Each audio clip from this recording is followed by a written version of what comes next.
When I got laid off from my job, I was able to start an online business and replace my income within the first 90 days of starting it. Now, I didn't start it the moment I got laid off. In fact, I actually thought that I was going to get another job. I was going to become a loan officer. So I was taking some courses and I was about to sit for the state exam. I worked through Christmas. I gave up on doing Christmas parties with people because I was studying. But long story short, I got to the point where I got to start preparing for the state exam, and I realized this isn't what I want to do. And I started scrambling and realized, well, I don't have a lot of time. It's been months since I was laid off, but I need to have income coming in because time's running out. So of course I go what most people do, search for how to make money online, and ultimately ended up starting selling Amazon FBA at the time, which I don't recommend it now. I think there's a lot better options, especially with AI and with things that are much lower in cost. I didn't have money, I had borrowed for that. And it's interesting, when you get started in business, it's like you have a couple lifelines. You have a couple options that you want to hold off on as long as possible if you need to. And one of the things that I realized was just the upfront costs and the amount of being in the negative starting out, especially with products. Unless you have a reserve and you have money set aside, you have to buy inventory. And then the issue with it is that you're having to try to earn the income, be able to reinvest back into the business, pay for ads as well, and continue to grow. And that's a big ask, especially for a person who's brand new. But because now I actually recommend doing digital products, and it's, the process is very similar. It's just marketing, learning the marketing. And of course, you don't have the returns that you do with physical products. I had a situation where I was sitting on like $1,500 loss, and I actually argued and got about half of it back. But if you understand the whole return scenario when it comes to physical products, that right there alone, unless you have a big allocation of a loss for the return products, I would recommend you start off with a very minimal budget, so that way you kind of learn the business first and you can grow from that, and you're not invested a bunch, so you're able to kind of pivot a lot simpler. And another thing that I would recommend obviously would be to start with an email list, because if you do platforms and they kick you off or they freeze your money, you're in deep trouble. And I actually had that happen to me. But the whole point of this video is how I was able to get up and running within the first 90 days of starting, and some insights to help you guys really cut your learning curve down.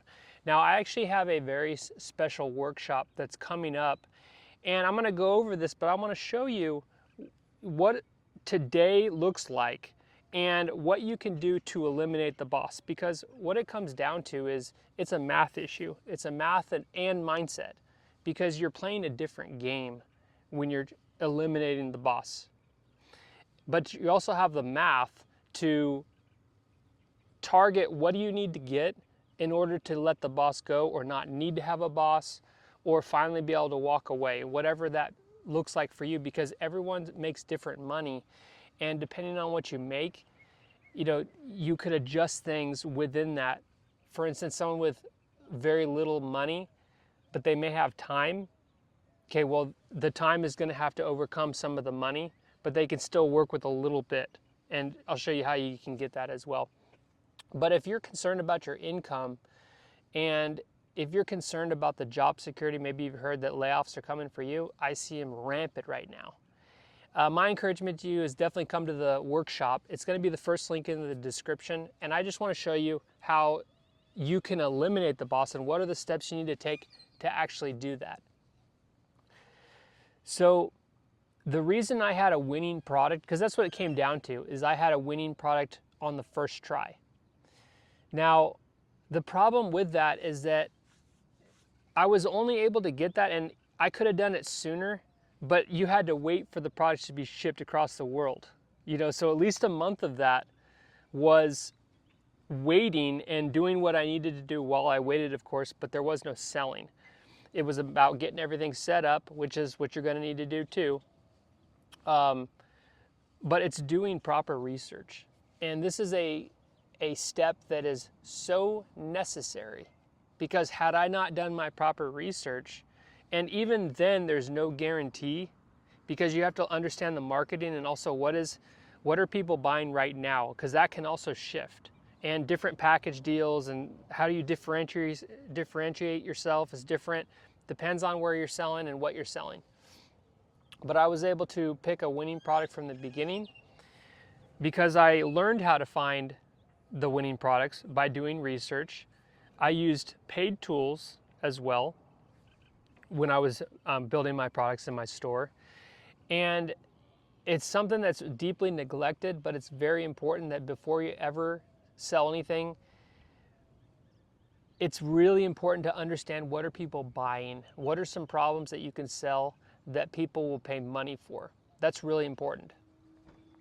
Now, another thing I want to note is the reason I was able to get up and running as fast as I did, which people have done it faster, but in a products business, this was pretty solid, was because I was using paid ads.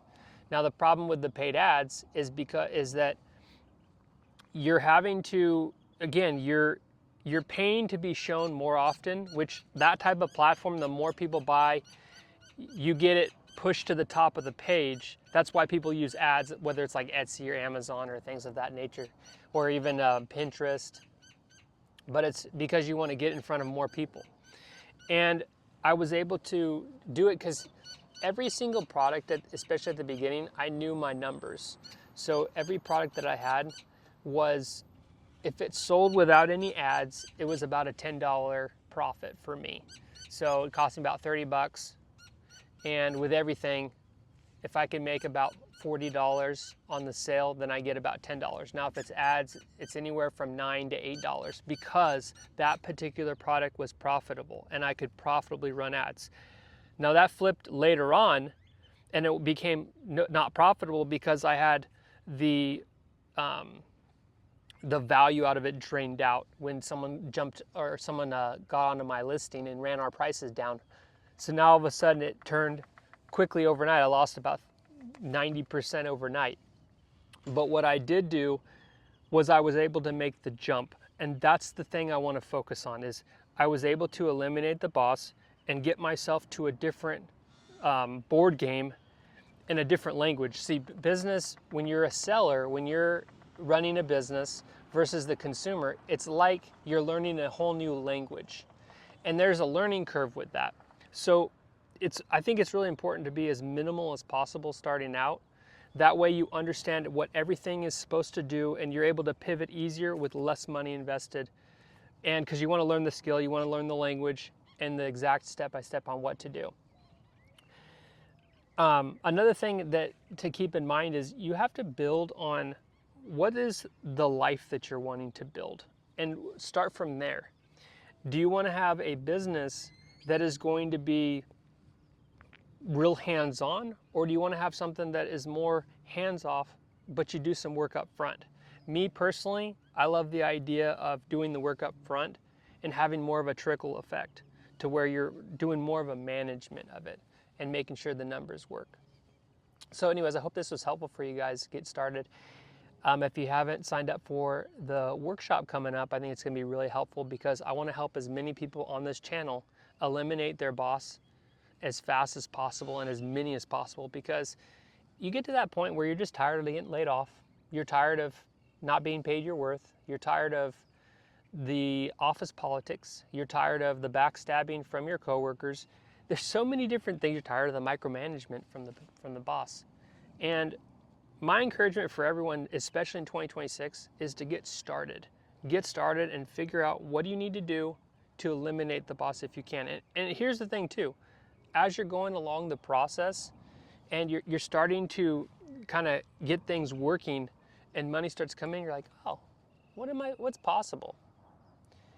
And you start there and you start with one day at a time, brick by brick. And from then you keep pushing and you keep growing. So hope that's helpful for you guys. See you at the workshop. See you next video.